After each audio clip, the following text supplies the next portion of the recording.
Dan sekedar mengingatkan, ini adalah tanggal 10 September, 40 hari lagi akan terjadi pergantian kekuasaan. Mulyono, Raja Jawa, Jokowi akan lengser digantikan oleh Prabowo Subianto. Akankah nasib kita lebih baik? Kita nantikan dan kita berdoa. Mudah-mudahan presiden yang satu ini, presiden yang bisa merealisasikan harapan kita akan negeri yang baldatun thayyibatun warabun ghafur, negeri yang gemari pahloh jinawi, negeri yang sejahtera sesuai dengan hal yang diberikan oleh Allah Subhanahu wa taala berupa kekayaan alam. Ya. Pemimpin yang bisa memberantas korupsi, pemimpin yang menjaga demokrasi dan konstitusi. Kita lihat saja nanti. Apakah kita akan kecewa lagi? I don't know exactly. Yang jelas pada 2014 saya termasuk orang yang dalam tanda kutip ketipu, akhirnya tahu, waduh, ini orang tidak bisa diharapkan. 2014 saya ikut ke Monas dengan optimisme mendengarkan pidato, ibaratnya panggung demokrasi, rakyat menang. Ternyata setelah 10 tahun berkuasa, negeri kita tidak sedang baik-baik saja. Malah memelihara disharmoni sosial, kohesivitas sosial tidak dijaga, buzzer dan relawan terus dipelihara bahkan ketika tidak berkuasa lagi. Korupsi merajalela, indeks persepsi jalan di tempat, utang luar negeri membumbung tinggi. Saya tidak tahu ketika Prabowo Subianto hanya memuji soal inflasi tapi tidak mengkritik yang lain, ya. Tetapi ada juga prestasinya, jalan tol lebih panjang, soal lain. Jalan akses ke Palembang tempat saya lebih gampang, ya. Jalan akses ke Jawa lebih gampang. Nah, itu prestasinya. Tetapi apakah prestasi itu dinikmati oleh sebagian besar rakyat? Nah, marilah kita cek. Kalau yang menikmatinya kelas menengah yang punya suara seperti saya, iya. Tetapi apakah dinikmati rakyat? Harus kita cek sama-sama. Tapi sobat era sekalian, saya ingin membahas soal Alice Guo.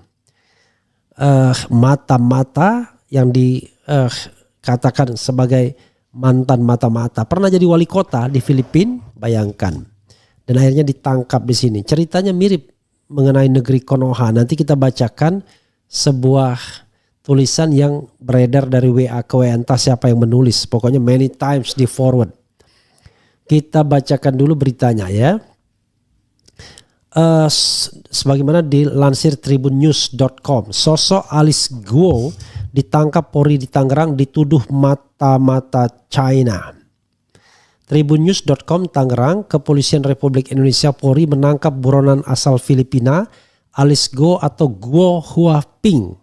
Dia adalah mantan wali kota Bamban di Filipina. Alice Guo ditangkap di kota Tangerang, Banten setelah yang bersangkutan terlibat dalam kasus dugaan tindak pidana pencucian uang.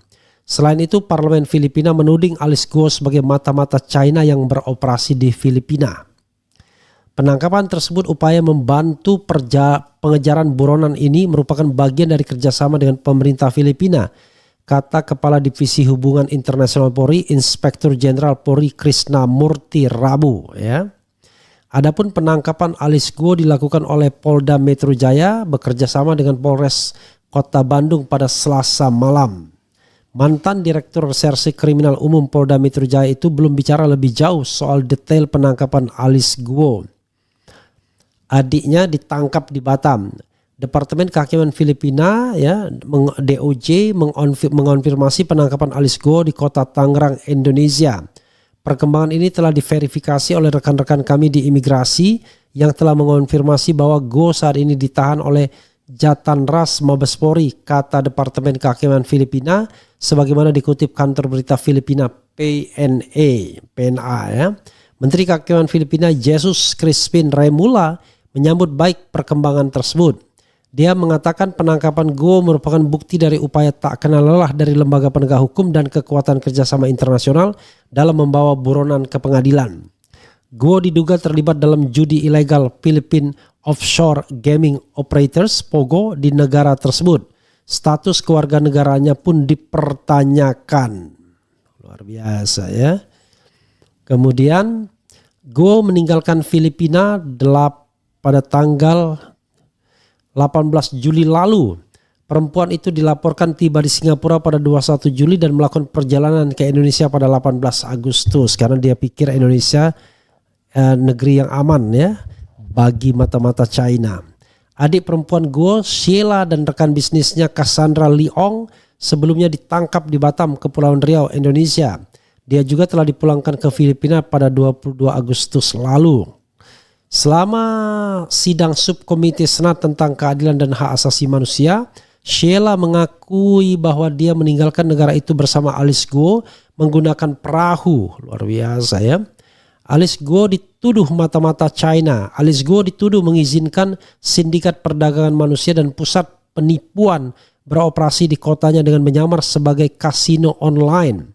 Para senator juga menuduhnya sebagai agen atau mata-mata China karena jawaban-jawabannya tidak jelas saat menanggapi pertanyaan tentang asal-usulnya. Polisi telah mengajukan tuntutan pidana terhadapnya, sementara Badan Anti Korupsi Filipina baru-baru ini memecatnya dari jabatannya dengan alasan pelanggaran berat. Alice membantah semua tuduhan tersebut. Guo meninggalkan Filipina secara ilegal dan melewatkan pemeriksaan perbatasan menurut Biro Imigrasi Filipina. Mereka mengetahui perjalanannya ke luar negeri melalui sumber-sumber intelijen. Presiden Filipina Ferdinand Marcos Jr. mengatakan dia akan membongkar pelaku yang telah mengkhianati kepercayaan masyarakat dan membantu pelariannya, Alice Guo. Dia juga memerintahkan paspor Filipina milik Guo dinyatakan tidak berlaku. Bantah tuduhan mata-mata. Alice Guo membantah tudingan bahwa dia mata-mata China. Ya. Dia mengaku dirinya merupakan anak di luar nikah antara pria asal China dan asisten rumah tangga asal Filipina. Bamban adalah kota yang biasa-biasa saja di daerah penghasil padi di sebelah utara ibu kota Filipina, Manila. Wali kotanya Alice Guo adalah seorang kepala daerah yang selalu terlihat sigap dan cekatan. Perempuan berkacamata, berambut hitam panjang dan suka mengenakan pakaian berwarna pink di depan umum ini berbicara bahasa Tagalog tanpa logat asing. Berbagai elemen dalam kehidupan perempuan berusia 30 tahun ini dinilai mencurigakan sampai dia dipanggil untuk bersaksi di depan sidang Senat awal bulan ini. Alice Guo mengklaim bahwa ia lahir di luar nikah dari hubungan ayahnya warga China dengan asisten rumah tangga asal Filipina, sehingga ia menghabiskan sebagian besar masa kecilnya di peternakan babi. Ia juga membantah keterlibatannya dalam tindakan kriminal yang terjadi di kota pimpinannya. Aparat penegak hukum Filipina menemukan bahwa kasino online di kotanya yang dikenal secara lokal dengan istilah Pogo sebenarnya adalah kedok pusat penipuan. Pogo adalah singkatan dari operator perjudian lepas pantai Filipina yang kliennya mencakup orang-orang China daratan.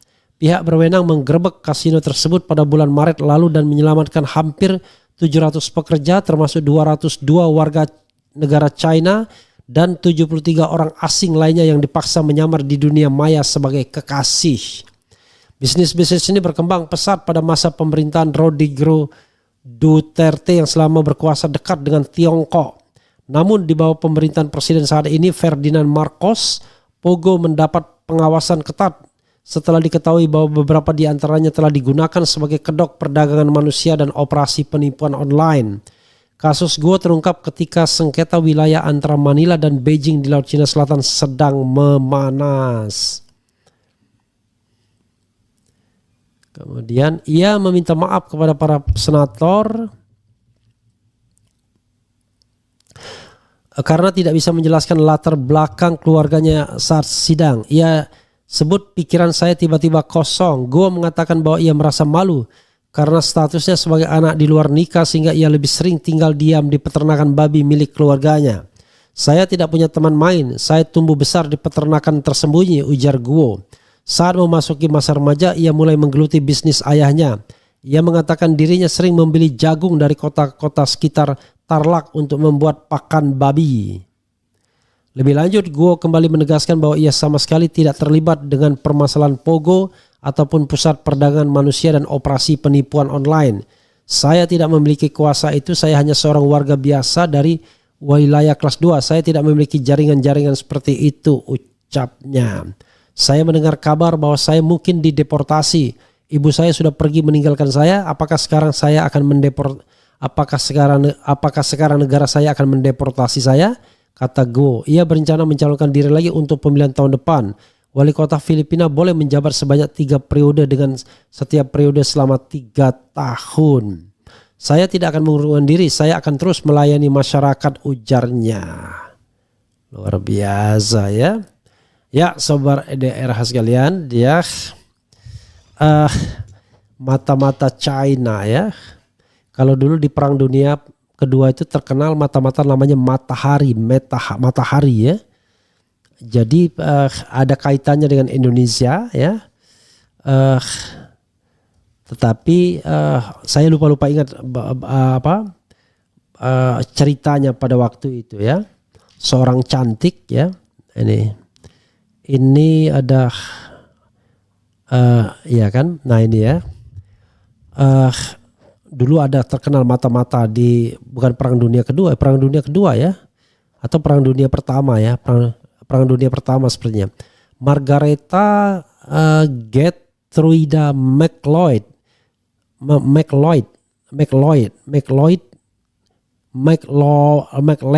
ya, lebih dikenal dengan nama panggung Matahari, adalah seorang penari eksotis dan pelacur Belanda yang dihukum karena menjadi mata-mata Jerman selama Perang Dunia I ya.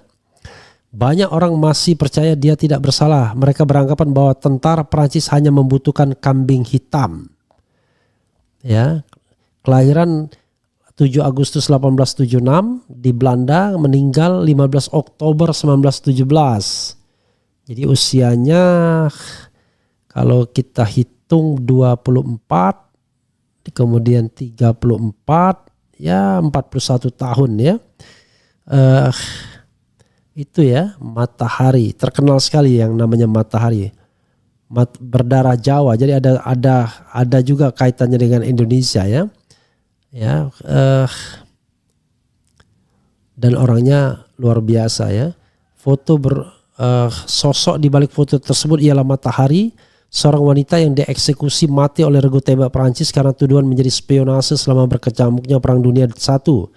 Nama aslinya adalah Margareta Gertruida Zeller, ada Zellernya. Ia lahir di Leeuwarden, Belanda, dari pasangan Adam Zeller dan istri pertamanya yang merupakan Indo keturunan Belanda Jawa, Antje van der Meulen. Makanya dibilang Matahari ya. Zeller, nama kecil Matahari, dibesarkan oleh keluarga pedagang yang kaya. Jadi terkenal sekali Matahari Perang Dunia Pertama ya.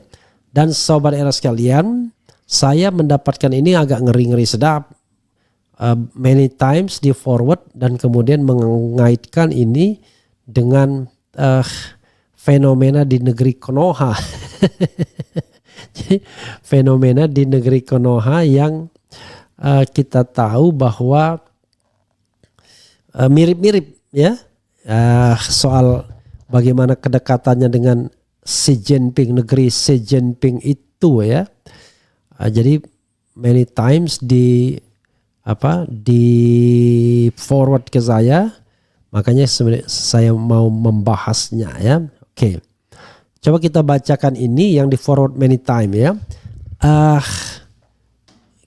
Tentu entah siapa yang menuliskannya, cuma kita mau bacakan karena ini menjadi hal yang di forward many times gitu ya. Oke, coba kita bacakan sedikit yang terkait dengan Alice Go. Alice Go, mantan wali kota Filipina yang buron ditangkap di Tangerang, punya kemiripan kisah dengan Presiden Indonesia. We don't know exactly ya, saya bilang Konoha saja. Seolah ini cara Tuhan peringatkan bangsa Indonesia agar sadar ya. Kemudian Alice Go, mantan pejabat wali kota Filipina yang buron ditangkap di Tangerang, ternyata mata-mata China. Diduga ya. Pengadilan Filipina berhasil membongkar ketidakjelasan asal-usulnya. Dia mengaku tadi ya, kalau dia anak di luar nikah. Kisah perjalanan Alice Go sampai jadi wali kota Filipina makin memperjelas bahwa Alice Go adalah mata-mata negara Cina yang dipakai untuk menguasai Filipina, lewat politik dengan menguasai jabatan pemerintah dari wali kota yang kemudian akan diorbitkan jadi presiden tapi gagal. Untuk membiayai kampanyenya sampai berhasil jadi wali kota, bukan Filipina ya, wali kota Bambam tadi ya di Filipina, Alice Guo menjalankan bisnis gelap seperti narkoba, perdagangan manusia, judi online, kejahatan perbankan, penyelewengan anggaran negara, pengalian aset negara ke swasta dan lain-lain. Oke, minum ngopi dulu ya. Hasil dari bisnis gelapnya dipakai membayar buzzer untuk pencitraan, membeli kesetiaan aparat, menyogok parpol, menyogok lembaga negara, dan membiayai kampanye dengan money politik untuk membeli suara rakyat agar bisa menduduki jabatan wali kota Filipina 2 periode. Di persidangan, Alice Guo tidak bisa membuktikan asal-usulnya sebagai orang Filipina asli. Pengadilan membongkar Alice Guo lahir dari hasil hubungan gelap antara pria asal Cina dengan pembantu rumah tangga. Alice Guo dibesarkan di peternakan babi. Keberhasilannya jadi wali kota Filipina ya di Filipina ya tidak lepas dari campur tangan intelijen Cina yang akan membesutnya sampai jadi presiden dengan dibiayai dari bisnis gelap dan dukungan dana dari para pengusaha Cina di Filipina. Namun rencana jahat intelijen Cina keburu tercium intelijen Filipina yang berhasil membongkar kejahatannya. Kisah Alice Guo mirip dengan salah satu presiden di Indonesia yang asal-usulnya tidak jelas. Terindikasi memalsukan identitas dan ijazah. Dengan menyamakan kisah Alice Guo, bukan tidak mungkin dia agen China yang berhasil diselundupkan jadi presiden. Kebijakannya yang pro-Cina jadi alasan kuat. Rakyat desak agar intelijen Indonesia membongkar identitasnya. Namun rakyat pesimis mengingat lembaga negara semuanya sudah dikuasai dan dikendalikan presiden tersebut. Anggap presiden negeri Konoha ya. Dibiarkannya korupsi raksasa yang melibatkan elit istana bukti KPK ya. Apa maksudnya? Kejaksaan Agung, kepolisian sudah tidak ada gunanya. Hanya jadi kaki tangan mafia istana. 10 tahun terakhir terjadi perjalanan penjaraan uang negara besar-besaran seperti korupsi Asabri, Jiwasraya, Bumi Putra yang merugikan negara lebih dari 80 triliun. Korupsi dana COVID 500 triliun, korupsi dana bansos 500 triliun untuk kampanye Pilpres 2024, korupsi proyek PSN 1.500 triliun. Dibiarkannya korupsi raksasa membuat indikasi bahwa negara sudah dikuasai mafia. Ya, saya tidak tahu siapa yang menuliskannya, tapi many times di forward. Tentu ini dugaan ya, tidak bisa kita bilang benar. Tetapi begini. Kalau kita mau bicara mengenai kekhawatiran kita negeri ini dikuasai oleh China, jangan-jangan sudah terjadi. Setiap hari ya, kalau kita di bandara itu orang-orang China daratan tuh berseliweran. Saya tadi kemarin dari Palembang misalnya, China daratan juga berseliweran. Kita tahu kan dari bahasa Chinanya, karena kalau dia orang Palembang ya, yang jelas dia bahasa Palembang. Ini dia bahasa China. Artinya gini, kita harus bedakan China dan Tionghoa ya. Jadi Tionghoa yang orang yang sudah mendharma baktikan untuk negara dan kita tidak ragukan lagi nasionalismenya, kita tidak bicara lagi mereka. Tapi yang kita bicarakan betul-betul orang China, anak buah Xi Jinping yang lambat laun menguasai Indonesia karena diberi karpet merah. Maka kemudian orang teringat dengan cerita Alice Guo ini. Ya apakah ya kau? Apakah kan tentunya bicara begitu. Karena itu ya perlu ada Presiden Prabowo misalnya, perlu ada investigasi. Apakah betul bahwa negara ini sudah disusupi misalnya intelijen Cina, mata-mata China, dan kemudian memberikan karpet merah kepada China dalam setiap usaha kita sehingga kita kena trap, nggak bisa lagi ya. Kita kena debt trap, utang kereta cepat, utang ini, utang itu, dan lain sebagainya. Jadi sahabat sekalian, jangan bilang soal nasionalisme kalau kita tidak mau atau tidak bisa membereskan soal kita dikerangkeng oleh China ya. Banyak sekali unsur China di sini dan barangkali mereka sudah banyak sekali penduduknya, mungkin sudah jutaan yang masuk ke Republik Indonesia ini. Bahkan bisa membuat tempat-tempat yang mewah di dalam hutan, konon katanya mereka-mereka yang menguasai tambang. Nah, Itu yang harus dilihat Prabowo. Gunakan kehebatan Anda sebagai mantan Kopassus dan Jan Kopassus untuk melihat ini. Ya, potong jenderal-jenderal kalau ada yang bekerja sama dengan mereka. Ya, bila perlu dihukum mati karena mereka berkhianat terhadap negara. Itu saudara sekalian, jangan yang ditangkap orang-orang yang kemudian mengkritik itu. Ya, kita cinta negara, kita ingin negara ini berdaulat penuh. Teorinya saja berdikari, tapi faktanya adalah dikuasai oleh asing. Nah, itu yang kemudian harus dilakukan Prabowo. Ini countdown 40 hari menjelang pergantian kekuasaan. Kita harapkan 20 Oktober adalah awal dari terbitnya matahari, walaupun terus terang saja yang akan direkrut itu orang-orang Sontoloyo di masa pemerintahan sebelumnya kelihatannya ya. Tapi it's okay, siapa tahu nanti presiden kita ini betul-betul gagah, hebat ya. Tidak hanya omon-omon doang bicara mengenai nasionalisme dan pemberantasan korupsi ya.